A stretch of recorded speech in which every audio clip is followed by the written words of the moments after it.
GFMS TV.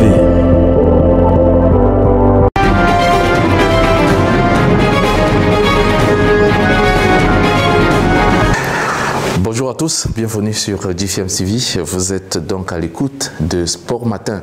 Sport Matin de ce mardi va, n'est-ce pas, vous faire balader du côté du Cameroun une fois de plus. Et on va encore introduire une autre discipline. On va parler aussi du MMA, Mixed Martial Art, avec le sacre du Camerounais Francis Ngannou du côté de l'UFC 270. On va essayer, n'est-ce pas, de boxer un tout petit peu.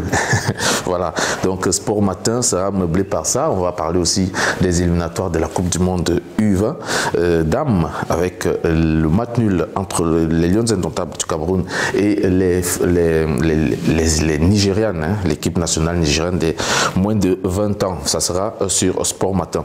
Tout à fait donc content d'être avec vous ce matin, ce début de semaine. Je vous souhaite d'ailleurs de bien vous installer et de vous abonner rapidement sur YouTube, Facebook ou Instagram, ceux qui ne l'ont pas encore fait. Juste un break, petite respiration et je reviens derrière pour dérouler. GFMS TV.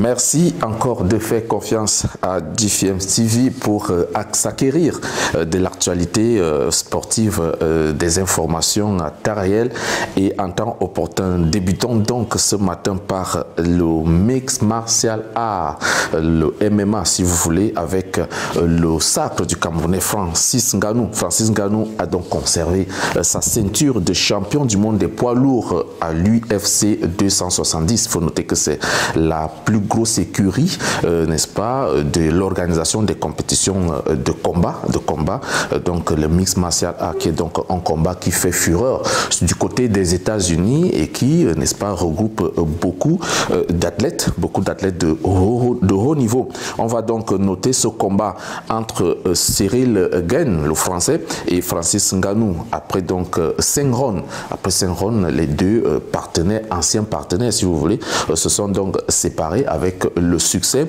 de celui qu'on appelle le Predator. Le Predator donc qui revient sur scène après sa victoire face à Stipe Miocic il y a, n'est-ce pas, quelques mois, autant pour moi. Notons que les deux adversaires de cette nuit de samedi à dimanche se connaissent très bien parce qu'ils ont boxé ensemble dans la même écurie quand Francis est arrivé en France.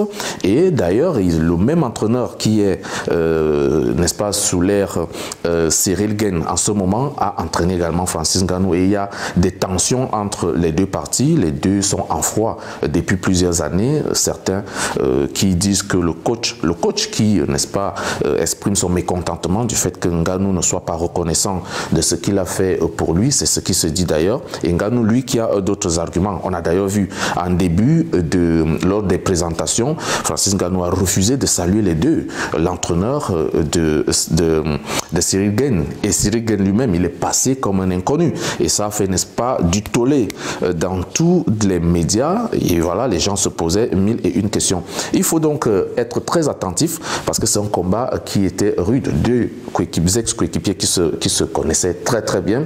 Et d'ailleurs, il y a eu beaucoup de coups de gueule, que ce soit du côté de Cyril Gane comme du côté de Francis Ngannou. Mais enfin, c'est le combat qu'on attendait, c'était le combat de ce début d'année et heureusement pour le Camerounais, l'Africain et, n'est-ce pas, tout ce que vous pouvez imaginer, âgé de 35 ans, il est devenu, n'est-ce pas, le champion du monde, dont il a conservé sa ceinture. Notons que Francis Ngannou a 35 ans, il a 20 combats, 17 victoires et 3 défaites en professionnel seulement, alors que son challenger Cyril Gane, lui, compte 11 combats et il n'avait jamais perdu jusqu'ici. Donc il avait 10 combats sans défaite dans le milieu professionnel des martial mixed art.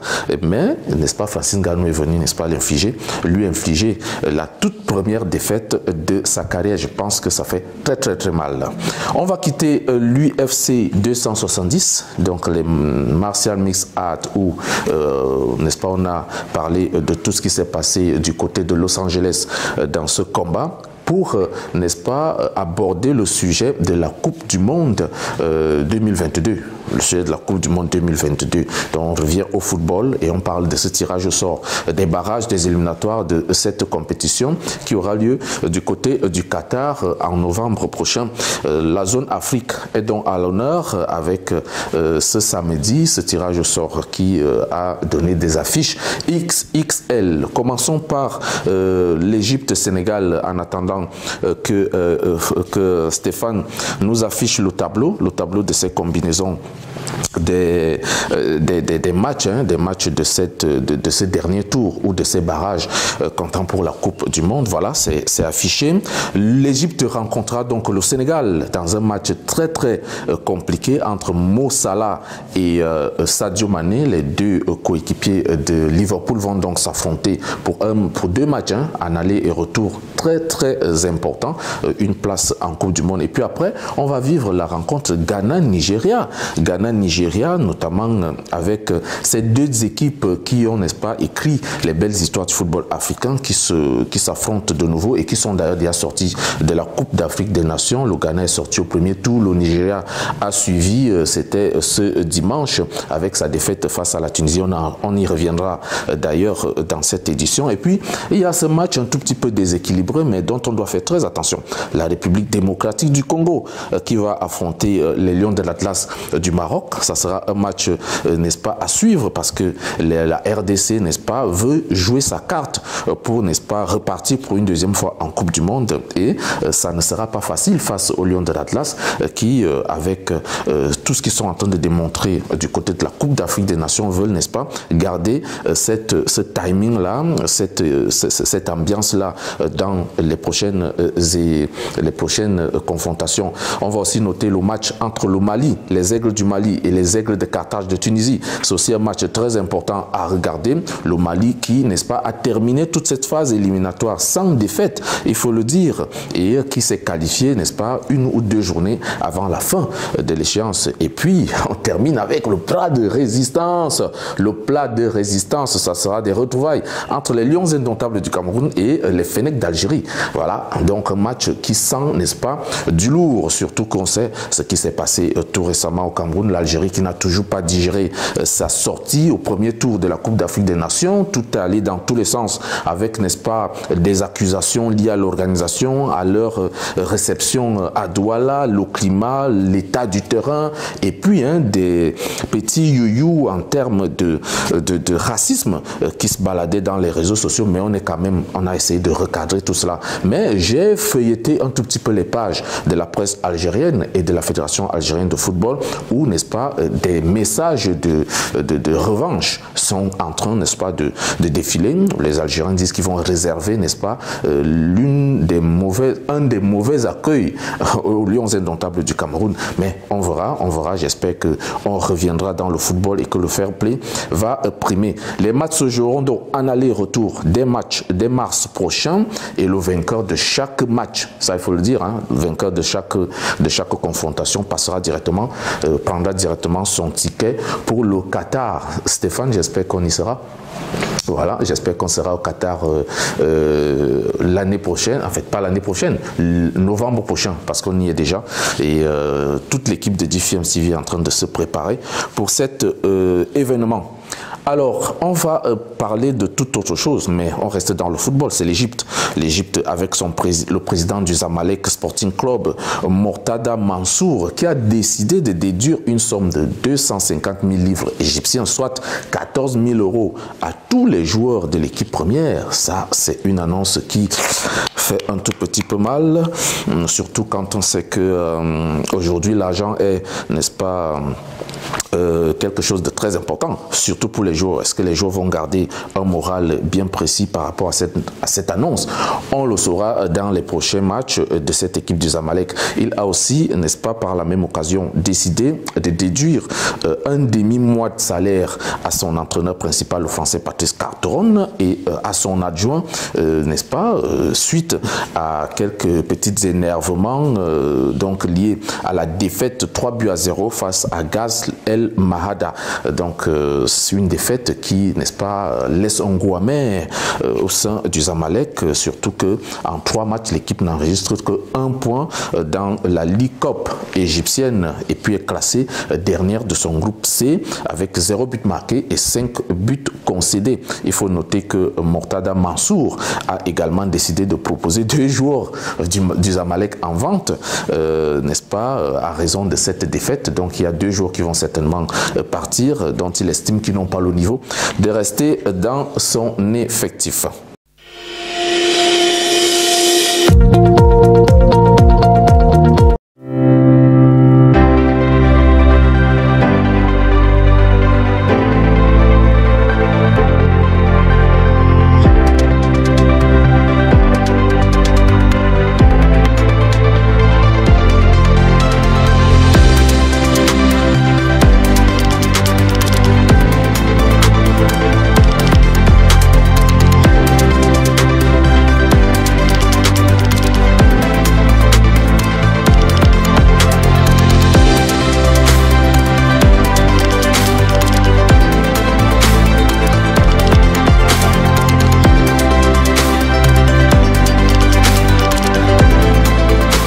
Alors, on fait quoi, Youyou? Je pense que je n'ai rien oublié.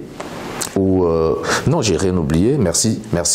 On va parler de la Coupe d'Afrique des Nations. La Coupe d'Afrique des Nations, Cameroun 2022, voilà, merci. Avec les 8e de finale, ça commence à monter un peu, la chaleur commence à monter d'un cran. Les 8e de finale qui ont donc débuté depuis ce dimanche avec 2 matchs très regardés par l'ensemble des amoureux du football africain, le Burkina Faso et le Gabon. Voilà, le Burkina Faso et le Gabon qui se sont donc séparés en 90 minutes à 1 but partout, mais le Burkina Faso a été très réaliste au tir au but, 7 buts contre 6. Le Gabon a, n'est-ce pas, fait ce qu'il pouvait. Le score pendant les 90 minutes était de 1 but partout. Je l'ai dit tantôt. Et puis c'est Bertrand Traoré qui a, n'est-ce pas, marqué le but burkinabé dans une chevauchée assez, je crois, de 30-45 mètres. Hein. Et puis il allait battre le gardien de but gabonais, le jeune gardien de but gabonais, que on a d'ailleurs apprécié la performance hier parce qu'il a été très héroïque dans cette rencontre. Et puis on a aussi vu l'égalisation contre son camp d'Adama Guira, qui a marqué contre son camp, normalement avec une charge du costaud du géantosaure gabonais Kolemanga, le capitaine de cette formation, qui est monté très haut mais qui a, n'est-ce pas, poussé Adama Guira à marquer contre son camp. 1 but partout, donc c'était le score qui a sanctionné cette rencontre. Le Burkina Faso passe en quart de finale. Les Super Eagles du Nigeria, qui l'eût cru, cette équipe qui a dominé et qui a survolé son groupe lors des phases de groupe, donc est tombé face aux Aigles de Carthage de la Tunisie, qui balbutiait encore lors des matchs de poule. On ne savait pas si elle va passer ou si elle ne va pas passer. On voyait un peu une performance à demi-teinte du côté de la Tunisie, mais cette équipe a su réagir en ce match important où l'élimination, en élimination directe, si vous voulez, 1 petit but à 0, n'est-ce pas? Après, donc, tout ce que les observateurs ont dit, que le Nigeria est favori, le Nigeria est parti pour être en finale ou pour remporter cette CAN et tout, mais la Tunisie n'a pas, n'est-ce pas, fait une prestation à demi-teinte. Hein. Ils sont venus et ont fait l'essentiel. Donc le Nigeria est out, la Tunisie va continuer, n'est-ce pas, son parcours et on a déjà la première confrontation des quarts de finale. Ça sera le Burkina Faso face à la Tunisie. C'est de ça qu'il est question. En attendant, donc, on va essayer de vous parler des autres affiches de ces 8e de finale. Ce mardi, n'est-ce pas, on va vivre la suite, donc avec la rencontre Sénégal-Cap-Vert, les Lions de la Teranga qui, n'est-ce pas, ont donc pas droit à l'erreur face à cette équipe capverdienne, et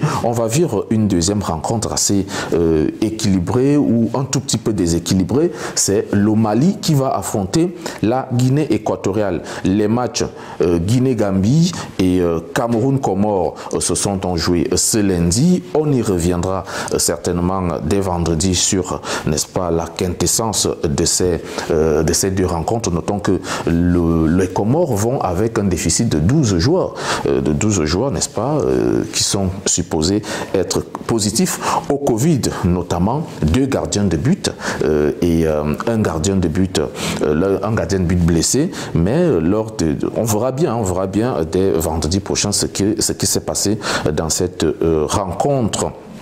Donc, on va parler aussi de ces rencontres qui vont se jouer demain mercredi, entre la Côte d'Ivoire et l'Égypte. Les Ivoiriens qui sont en confiance après leur large victoire sur l'Algérie tenant du titre, 3-1.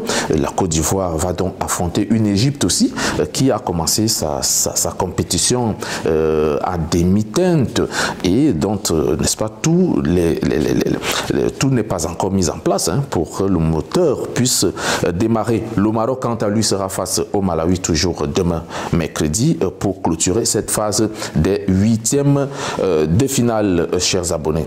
Je ne souffle pas, je vais continuer très rapidement pour parler de quelques stats qu'on a réalisés en phase de groupe de cette Coupe d'Afrique des Nations. Parlons un peu des 8 sélections éliminées en phase de groupe qui sont sorties, notamment la surprise algérienne, les Algériens qui ont enregistré 0 victoire dans ces 3 matchs de phase de groupe, un seul match nul et 2 défaites, un seul but marqué, 4 buts concédés. La Guinée-Bissau est aussi également dans le lot. La Guinée-Bissau est partie du Cameroun avec 0 victoire, un match nul, 2 défaites, dont 0 but marqué, 3 buts concédés. La Sierra Leone est aussi partie avec 0 victoire, 2 matchs nuls et 3 défaites. Oui, pendant ce temps, je vais insister pour que Stéphane garde le tableau en place, pour que vous voyez avec nous, n'est-ce pas, les comportements de toutes ces sélections qui sont parties au premier tour, ces 8 premières équipes qui ont libéré, n'est-ce pas, le plancher. Donc, on était sur la Sierra Leone qui, n'est-ce pas, n'a marqué que 2 buts et a concédé 3 buts et donc out.